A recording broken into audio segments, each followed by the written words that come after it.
근데 저 생각은 선생님 아까도 말씀드린 네네. 바와 같이 그러니까 30년대 후반에서 죽기 전까지 한 10년 세월을 네. 선생님은 이제 그게 투쟁의 흔적이다. 자기 삶의 또 하나의 어떤 투쟁적 선언의 행위다 이렇게 보셨는데 네. 그렇게 볼 여지도 있다고 생각합니다만 네. 역시 그러니까 여자도 바람 피울 수 있다. 여자도 뭐 누구는 남자만 바람 피우냐 여자도 바람 피울 수 있다. 그 이혼 고백서 뭐 이런 거 있잖아요. 네. 그게 왜 나를 비난하느냐. 뭐 김우영이는 얼마나 첩도 두고 바람도 많이 피우냐. 네. 또 뭐 김우영이만의 남편만의 다른 남성에 대해서 너희들 조선 남성들 다 그러면서 왜 나한테만 그렇게 화살을 하고. 저는 그 문제는 조금 이게 과연 투쟁이냐. 네.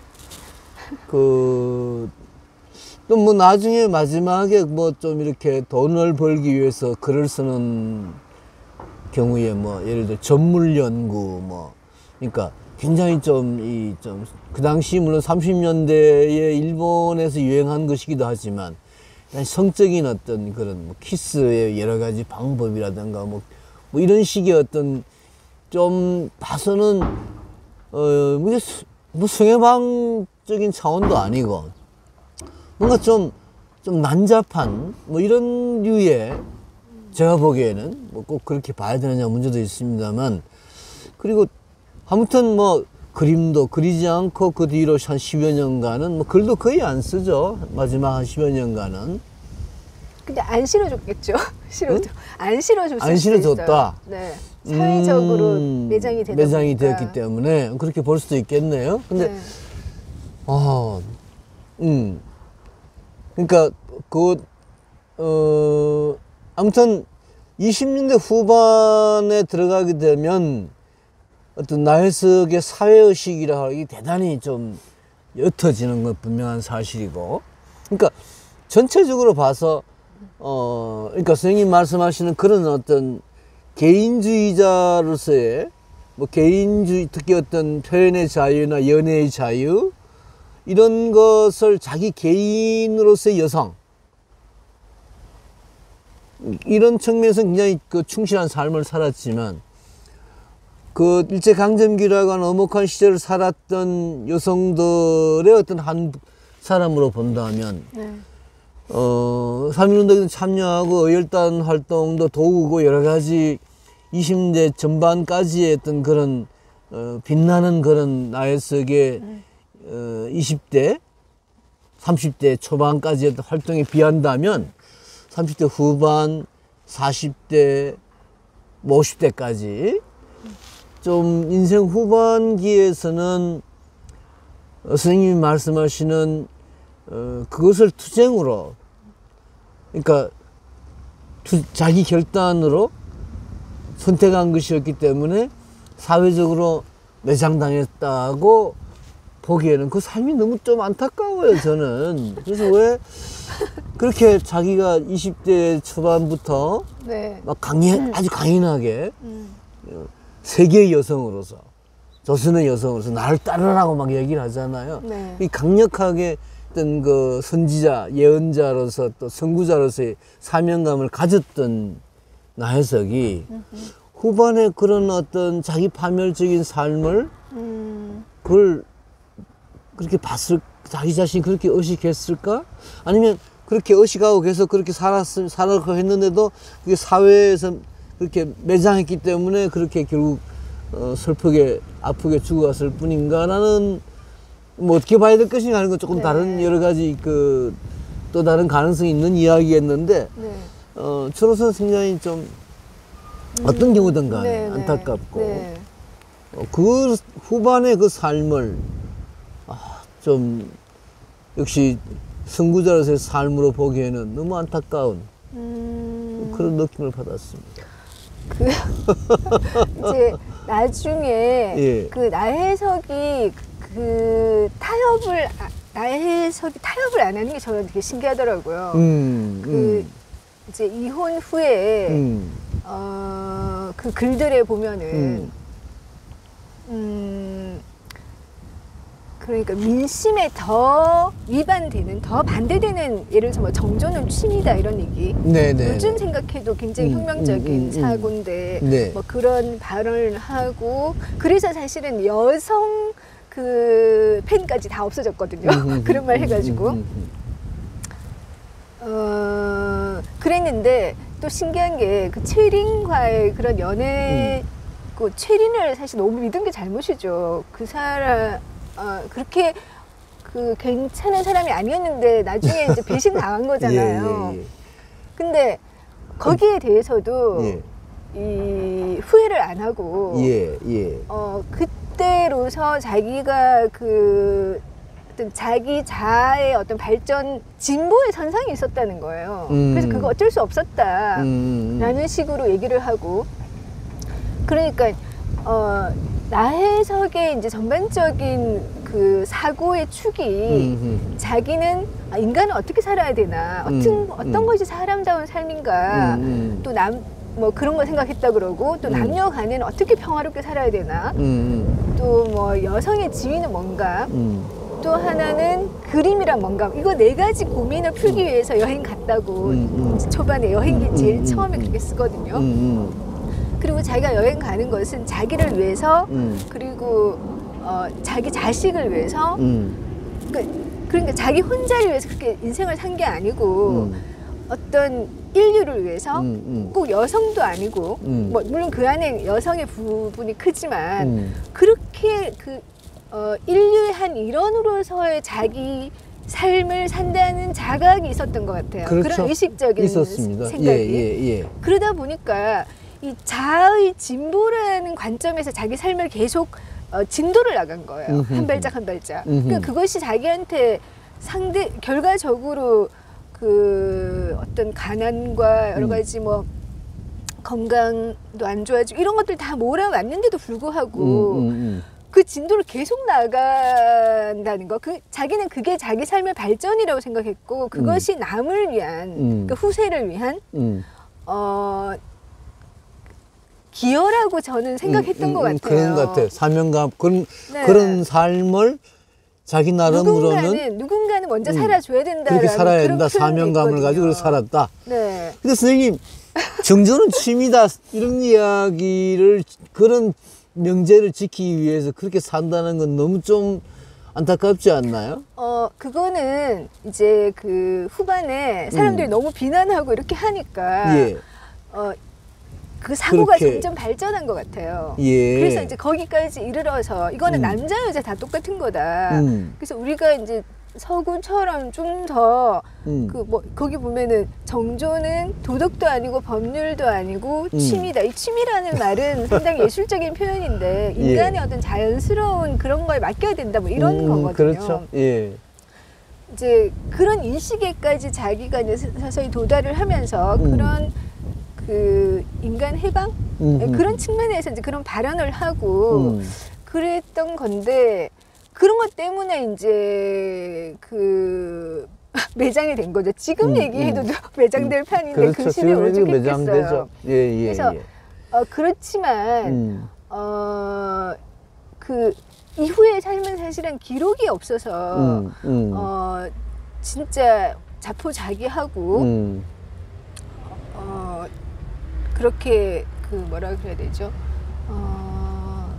그냥 자아의 몰락으로 이제 나아갔는지 알 수는 정확하게 없지만 분명히 현실적인 삶은 굉장히 피폐했던 것 같아요. 후반에 거의. 그래서 아마 나의 해석에 대해서 이후에 이제 여성들도 롤 모델로 삼기에는 너무 무서운 거죠. 저렇게 나중에 저렇게 살게 될까봐 겁나가지고 이제 그게 뭐 그런 측면이 있지만 본인 스스로는 그 하루하루 진보하는 삶을 살기 위해서 나 노력을 끝까지 하지 않았을까. 그렇게 명백한 자의식이 있었다. 그렇게 이제 상상을 해보는 거죠. 예. 근데 선생님 이제 그 후반 마지막 한 10여 년의 세월에 대해서 네. 아들 김진이라고 하는 네네.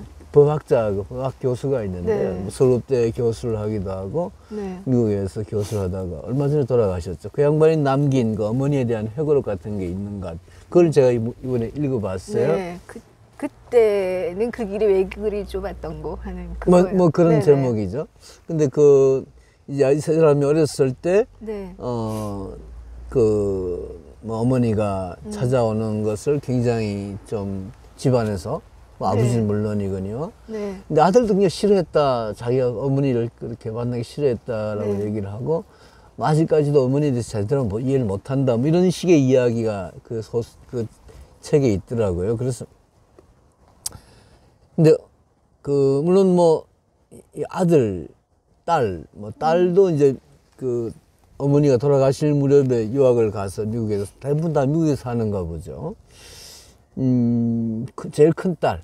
그러니까 그 딸 이름은 참 그 김나열. 네. 요새 왜 아버지성, 어머니성 다 따르는 그 경향이 있잖아요. 그 선구자 같아요. 그렇네요. 김나, 아버지 김, 네, 어머니 네. 나, 네. 기법열. 네. 네. 아마 아버지성, 어머니성을 같이 쓴다라고 하는 의미에서 붙인 건 아닌 것 같고. 네. 어쨌든 간에 부부가 네. 부부의 기쁨으로 낳은 딸이라고 첫 아이. 네. 그때만 하더라도 굉장히 뭐 이 부부 관계가 좋았죠. 네. 아들 넣고 할 때까지도. 네. 근데 이제 나중에 그러니까 아들로부터 배척을 당하는 어머니였던 것 같아요. 뭐 이렇게 보면 네. 이해를 못 받고, 뭐 집안에서 물론 이해를 못 받고. 그래서 또 뭐 나영균이라고 하는 뭐 나문희, 나영균 네, 그 네. 뭐 조카 되는 사람들인가요? 그래서 네. 다 이제 이대 교수님. 예. 이런 사람들이 또 남긴 뭐 기록 같은 거, 글 같은 것도 있더라고요. 그래서 또 후대에 뭐 화가들이 남긴 또 문인들이 남긴 것들도 있고 한데, 글쎄 그 후반생을 선생님 말씀대로 자신의 어떤 그 여성해방의 소신을 지키기 위해서 그렇게 살았고, 그렇기 때문에 사회적으로 매장되었다라고 봐야 될지, 네. 아니면은 그 이혼 후 뭐 이혼까지도 뭐 이혼한 사람들은 많았죠. 일제강점기에 보면 네. 뭐 문인들 중에서도 이혼한 사람도 많고 뭐 그런 건 있는 것 같아요. 네. 근데 뭐 예를 들어 허정숙 같은 사람은 뭐 3번, 4번 뭐 결혼하기도 하고 뭐 이런 여성들이 말이죠. 이혼하고 또 재혼하고 하는 그게 뭐 일제강점기에 그게 그 자체가 크게 무슨 문제가 된 건 아닌 것 같은데, 이제 이 나혜석의 경우에는 뭐 그 이혼에 대해서 막 그 네. 신문에 글을 쓰고 또 발언했다는 거. 예. 그게 죄인 거죠. 예, 그게 죄이고 또 네. 남편이나 체린에 대해서까지도 그걸 막 비난하고 하는 게 네. 이런 게 이제 그게 사실은 그게 나혜석다운 건데 네. 그것이 결국 이제 파멸로 이끌어낸 네. 거죠. 이혼했다는 자체가 문제가 아니고 네. 이혼한 것을 뭐 대단한 뭐 내가 이혼했는데 왜 내가 뭐 바람 피웠다고 왜 이런 식으로 이제 그렇게 항변을 하니까 사회적으로 거기에 대해서 이제 사회도 매장을 시킨 건 분명한 사실이고, 그래서 더욱더 이제 그 희생자적인 어떤 그런 처지에 처해버렸는데, 근데 그게 사실 저는 조금 의문이에요. 뭐가 의문이에요? 선생님이 말씀하시는 네. 뭐 옛날 일들, 남자들과의 일 또는 남편의 일 뭐 이런 걸 다 까발리는, 지금도 여러 선생님 뭐 여성이 이혼을 했다라고 할 때, 또 뭐 나혜석 같은 유명인이 이혼을 했다고 할 때 그 사람들이 뭐 사실 뭐 자기가 왜 이혼을 했나, 나는 왜 이렇게 뭐 당했나, 나는 뭐 내가 예를 들어 무슨 체린과의 불륜이잖아요. 불륜으로 인해서 이혼당한 여성이 내가 불륜했기로서니 뭐의 문제야, 왜 이혼을 왜 내보고 하라고 그래. 이혼을 제침 거부했잖아요, 이 나혜석이. 남편이 이혼하자 그래도 이혼 안 하려고 했단 말씀이죠. 네. 그러니까 이혼을 사실 뭐 나혜석이 예를 들어 저는 그런 생각을 해요. 체린과 불륜을 저질렀다 그러면 남편에게 나는 당신하고 살기 싫으니까 이혼해 달라.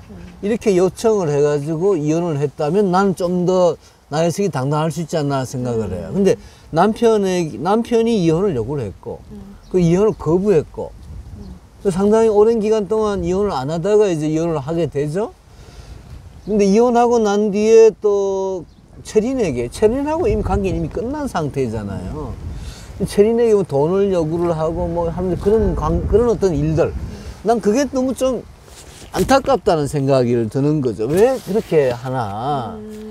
그거는 선생님이 방금 말씀하신 그런 어떤 여성으로서의 자기 주장, 자기 사상, 자기 철학을 행동으로, 삶으로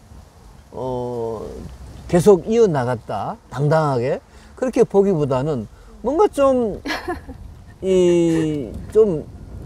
뭐라고 할까, 좀 이해 안 되는 부분, 당당하지 못한 부분, 당당한 여성으로서 서지 못하는 부분이 저는 오히려 그 부분에 좀 있다고 생각이 들어서, 네. 왜 당당하게 그 남편하고 이혼하고, 남편이 싫어서, 그러니까, 나혜석의 경우는 다분히, 남자 너희들도 결혼 생활을 하면서 바람을 피우니까 여자인 내가 바람 피웠기로서니 뭐가 문제야? 라는 식의 주장을 하는 것 같아서 그게 좀 저는 마땅스럽지 못해요. 그러니까, 적어도, 글쎄, 나혜석이 일처 다부제를 주장했는지 그건 내가 정확하게 모르겠습니다만은 일부 다처제를 주장했는지. 아무튼, 적어도 불륜을 저질렀고, 불륜에 대해서 그렇게 도덕적인, 불륜이 나쁘다 이런 생각도 안 하는 것 같아요, 나혜석의 경우는. 오히려 조선 남자들 다 축첩하고, 네. 다 바람 피우고 하는데, 내가 뭘 잘못했단 말이냐. 이렇게 생각했던 것 같고, 또, 헤어진 애인, 불륜을 상대인 애인에게 돈을 요구하고 하는 거 이런 거 있잖아요. 여행비를 내놔라, 어떻게 좋고 하는 이런 이야기도. 근데 저는 별로. 그래서 그게 당당하지 못한 모습이었다, 나혜석이. 30대 후반에 가게 되면. 또 그래서 결국은, 설사 그렇게 해서 이혼을 당하고, 좀, 경제적으로 어려운 길을 겪었다 하더라도, 굉장히 독립을 하기 위해서 여러 가지 어떤 자기가 할 수 있는 일이 있어야 되겠죠. 그림이 안 팔린다, 글이 안 팔린다라고 하면, 그 밖에 다른 근데 무슨 경위에서는. 학원 같은 것도 하긴 네. 하는데, 그것도 잘 안 되고. 네, 사람들이 저 여자를 만나면은 물든다 이래서 다 안 보내고 막 이러잖아요. 그 사회적인 매장을 당한 거죠. 사회적 매장을 당했기로서니 혼자 살아갈 수 있는 방법이 그리 없었을까요? 노동을 한다거나 일을 한다거나 예를 들어 조선 일제강점기 후기 30년대에 사람들의 삶이 얼마나 어려웠습니까? 거기서 시골에 가서 농사를 짓던 뭘 하든 간에 그걸 하긴 해요. 수덕사에 살 때 보면 수덕사 밑에 절에서 절 밑에 술집에서 여관인가요? 술집인가요? 거기서 일도 하기도 하고 했는데, 글쎄. 근데 해방이 되고 난 뒤에 행여병자로 결국 이제 발견이 되잖아요. 그건 정말 좀, 물론 그게 우리 사회가 그만큼 나혜석 같은 그 선구자적인 여성 해방주의자를 그렇게 학대를 했다? 학대를 한 것 같아요. 왜냐면은 나혜석이 쓴 원한, 규한 이런 짧은 이제 소설들, 단편들 보면은 그 시대 그 여성들의 황당하다 그러면 좀 그런가? 정말 차별적인 삶 그런 거를 이제 정확하게 알고 잘 그려놨거든요. 그래서 그런 사회의 온몸으로 도전한 것 같아요. 네, 자기가 불륜한 거 잘했다 이런 거라기보다 남자들이 그렇게 하는 것에 대해서 너무 쉽게 용인하면서 여성에 대해서 너무 이제 차별한다. 각박한 각박한, 그런 것에 대해서 그러니까 사람들이 자기를 어떻게 생각하는지 다 알았을 것 같아요. 뭐 알면서도 그렇게 살았다. 그 자기에 대해서 어떤 비난을 하는 거, 이제 자기를 어떤 시선으로 본다는 거 다 알지만 그 전체적인 조선 사회의 이제 일습적인 사고에 대항해서 이제 그런 투쟁적인 언사를 하고 그랬던 것 같고요. 그 이후에 이제 근데 이 출신 성분 자체가 한계가 있었다? 아니요, 그렇다 보니까 그 이후에 이제 경제적으로 궁핍한 삶이 더 힘들었을 것 같아요. 그건 사실인 네. 것 같아요, 분명히. 그리고 또 여성이다 보니까 신체적으로 나중에 보면은 약간 이렇게 반신, 이렇게 뭐 팔을 잘 못 쓰고 막 그렇게 되잖아요. 그런 것들이 겹쳐가지고 우리가 사실 사회에서 경제적인 뭔가가 무너지면서 한 개인이 이제 쉽게 몰락하는 거는 너무 이제 흔한 일이잖아요. 그런 나락에까지 떨어진 거죠. 일단 건강이 안 좋고 또 그림이 안 팔리고 그 학원을 차렸는데도 사람들이 안 오고 자기한테 안 좋은 영향 받을까봐 안 오고 이렇게 하다 보니까 그렇게 됐는데 근데 이제 이상경 스님이 이제 쓴 그 글에 평전?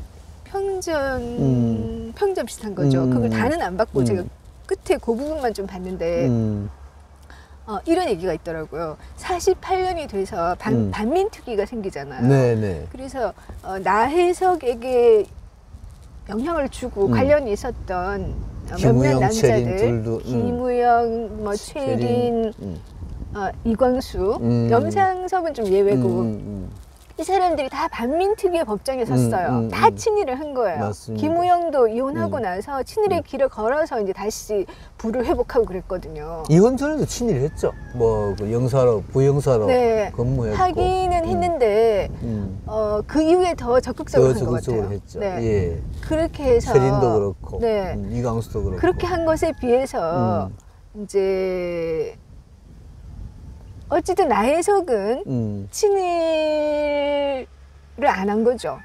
물론 김우영하고 살 때 이제 그 환경적으로 어떤 친일의 분위기 속에 있었지만 그래도 독립투사를 돕고 뭐 이런 흔적들이 나오잖아요. 의식은 상당히 이제 명징하게 유지하고 있었는데 이후에 행여병자로 살지언정 그 만약에 그때 친일을 했으면은 물론 사회적으로 친일을 하기도 쉽지는 않았을 거예요. 그 자기 형편에서.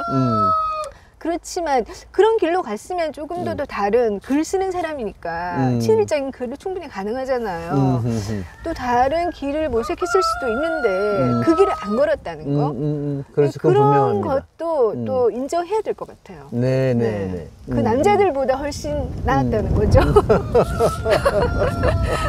네. 예, 그건 분명한 사실이고, 근데 아마도 친일 뭐 좀 나쁘게 얘기하자면 네. 친일로 이용할 만한 가치가 없었다고 생각했는지도 모르죠. 사람 그러니까 그 친일 분자들이 그럴 수도 있죠. 뭐 그런 하여튼 친일 안 한 건 사실이고 네. 사실 모윤숙이나 뭐 김한란이나 노처명이나 이런 그 당시 여의명살이 다 친일을 했잖아요. 네. 남자들만 아니라 여자들도 네. 거기에 비하면은 거의 뭐 나혜석 혼자서 네. 그 당시 소위 여성 명사들 중에서는 네. 친일 안 한 사람이라고 할 수가 있죠. 그러니까 일찍 죽은 사람들, 그러니까 뭐 이육사나 뭐 신채호나 이런 사람들 다 30년대 초반에 뭐 20대 다 죽기 때문에 그런 사람 친일을 뭐 할 기회도 없었지만 네. 40년대 45년 1945년까지 살았던 사람들 중에 상당수가 친일을 네. 했죠. 네. 근데 행여병자로 사회적으로 매장되어서 친일을 안 한 사람, 그 뭐 꼭 그것은 나혜석이가 선택한 행여병자는 아니었겠습니다만은 그런 어떤 삶의 모습으로 친일 안 한 사람은 나혜석이 유일한 사람이 아닐지 모르겠네요. 이제 제가 나혜석이라는 그 삶을 통해서 인상 깊게 본 것은 그 여성이지만 여성도 사람이라는 확실한 자각 위에서 그러니까 자기 삶을 이제 스스로 굉장히 존중하고 끝까지 살려고 했다는 뭐 그런 정신, 그런 것이 인상 깊은데,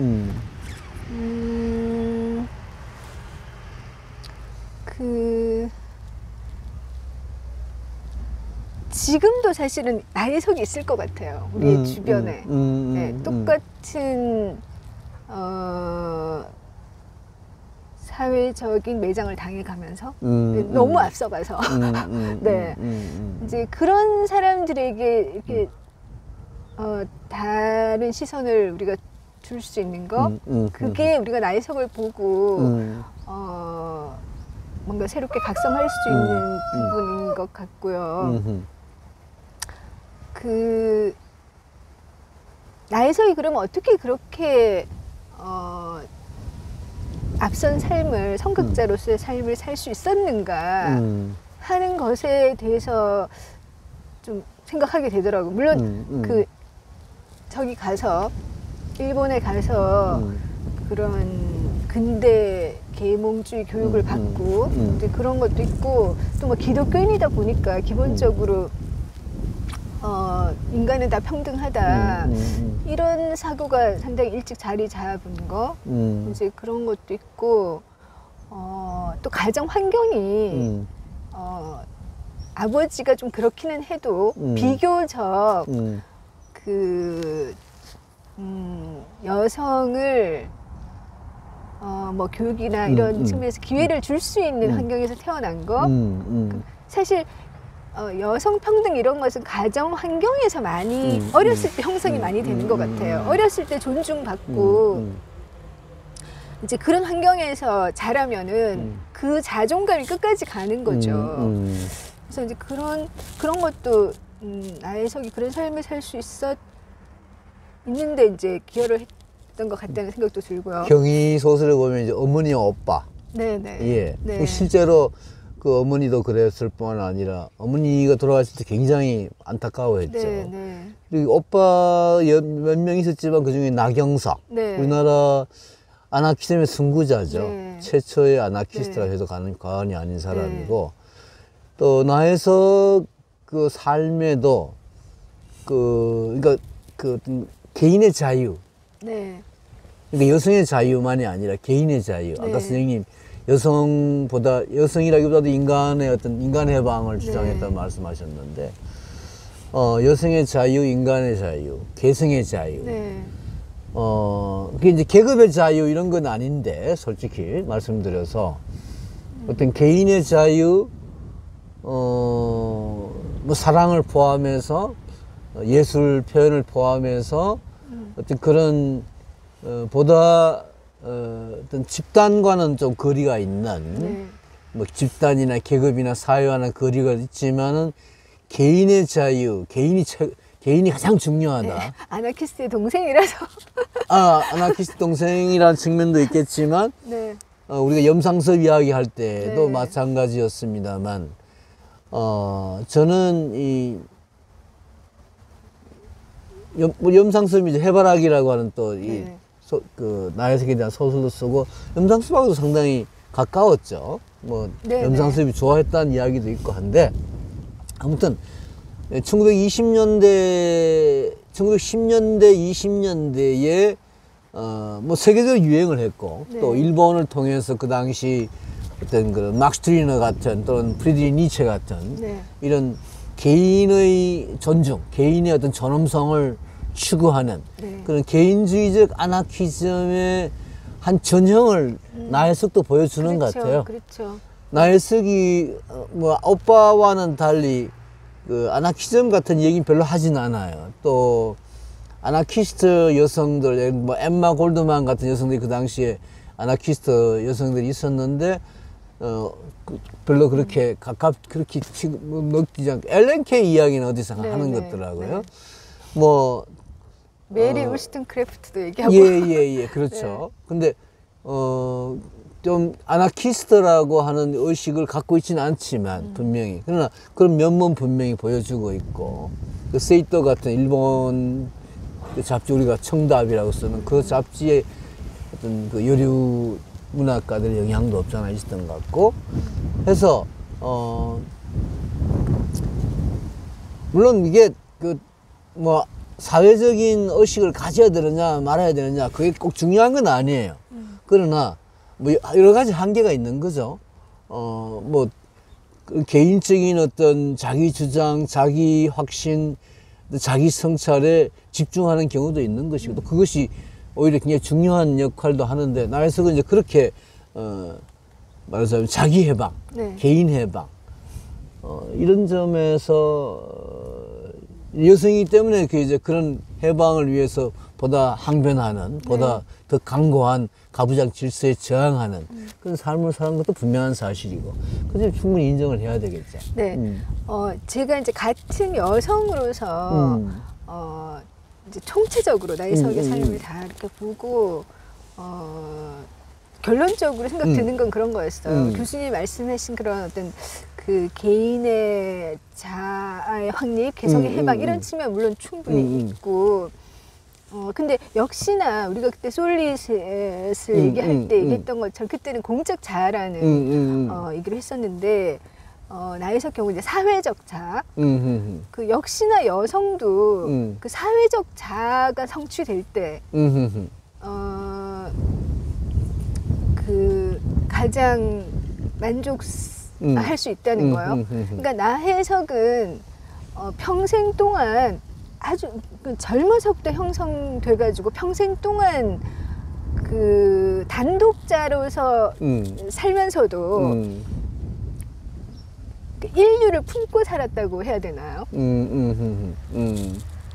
고생도 자기를 위해서 하지 않았던 것 같아요. 그 인류를 다 품고 살아가는 여성의 자아가 있을 수 있다는 거, 그게 저한테 주는 깨달음이었거든요. 그 여성도 결국은 그렇게 살아야지 행복하고, 나이석이 행복했다고 저는 생각해요. 인간의 삶이라는 것은 결국 그렇게 개인적인 것에 한정될 수가 없는 거고, 이 이제 전체를 다 품고 살아가는 이런 걸 무슨 하여튼 사회적 자, 이거보다 좀 더 큰 어떤 인류적 자, 네, 그런 자각? 것을 가지고 살아갈 수밖에 없는 존재이구나. 우리는 전체 안에서의 나 자신, 이런 어떤 범주라는 것이 인간의 삶이라는 깨달음, 그게 다시 한 번 더 들었고요.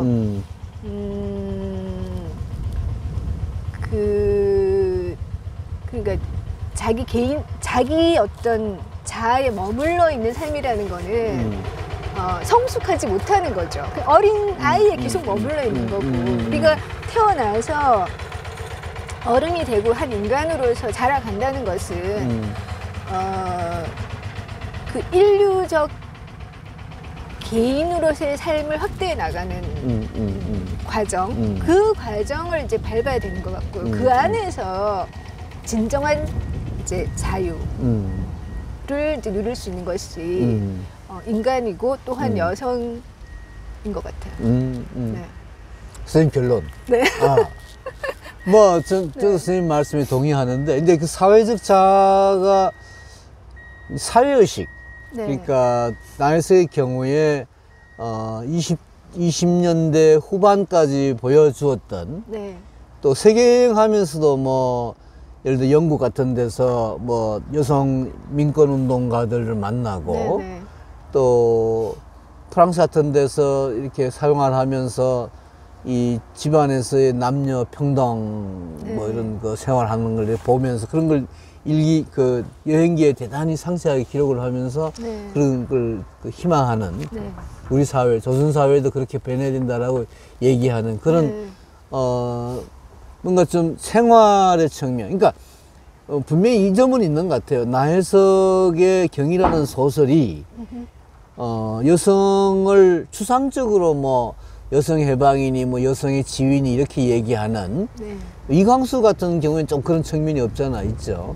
나혜석에 와서는 자신이 직접 경험하고 네. 자신의 삶의 선생님 말씀대로 자신의 삶의 모습으로 여성에 대한 새로운 자각을 했고 또 그것을 소설로 썼고 네.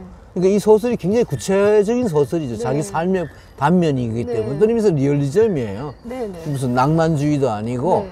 그래서 그런 점에서 이 경희의 삶은 경희라는 소설이 굉장히 중요한 소설이고 네. 염상섭 소설만큼 저는 굉장히 네. 의미가 있다고 생각을 네. 하고 염상섭과 결혼했으면 더 나았을 것 같은데 왜 둘이 결혼을 안 했는지 모르겠어요. 아마 양이 안 찾겠죠. 나혜석이 양이 안 찾겠죠. 이 김우영이나 이 최성구 같은 사람들은 뭐 이렇게 언뜻 보기에 이 염상섭 얘기를 하니까 그런데 좀 네. 훨씬 이 다들 이 대장부였고 미남자였고 네. 또 훨씬 폭도 컸고 네, 맞아요. 뭐라고 할까 네. 좀 대인이었고 네. 뭐 이랬던 것 같아요. 근데 염상섭은 좀 어땠다 할까? 뭐 좀 이렇게 염상섭 표현을 네. 하여튼 간에 네. 네. 나혜석이 네. 소설도 그렇게 아주 리얼하게 썼고 네. 삶도 리얼하게 살았고 끝까지 그 행여병자로 살았던 것을 선생님 말씀처럼 사회와의 대결로 그렇게 일부러 그렇게 살았다고 봐야 되는 것인지 아니면은 사회적으로 매장되기 때문에 그렇게 봐야 되는지 그건 둘째 문제 치더라도 네. 끝까지 자기의 삶을 네. 지켰다. 네. 그런 점에서 새롭게 인식될 필요가 있다. 네. 뭐 그 이야기를 결론으로 하고 날씨도 추운데 날씨 추운데 고생 많으셨어요. 고생 많으셨습니다. 네. 아이고 감사합니다. 양은 되게